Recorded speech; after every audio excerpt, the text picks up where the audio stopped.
Hi అండి. ఎప్పుడు మనం బంగాళదుంపే కాకుండా ఈరోజు అరటికాయ కూర వండుకుందాం అండి. అది ఇలా కుక్కర్లో పెడితే శుభ్రంగా మగ్గిపోతాయి. మగ్గిపోయిన తర్వాత దాన్ని తొక్క తీసి తాలింపు వేసుకొని తాలింపులో మనం తురిగిన అరటికాయ ముక్కలు వేసుకొని ఇలా కలబెట్టుకుందాం. కొంచెం పసుపు కూడా వేసుకుందాం.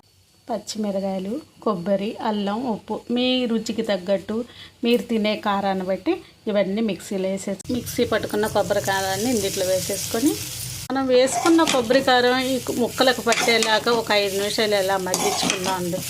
మగ్గించుకుంటే శుభ్రంగా ముక్కలకు పెట్టి చాలా బాగుంటుంది. ఇలా చేసుకున్నాం అనుకోండి, స్వాములు మాలలు వేసుకున్నారనుకో చాలా కమ్మగా ఉంటుంది. ఇలాంటి కూరలు వండుకున్నాం అనుకో చిటికలో అయిపోతుంది.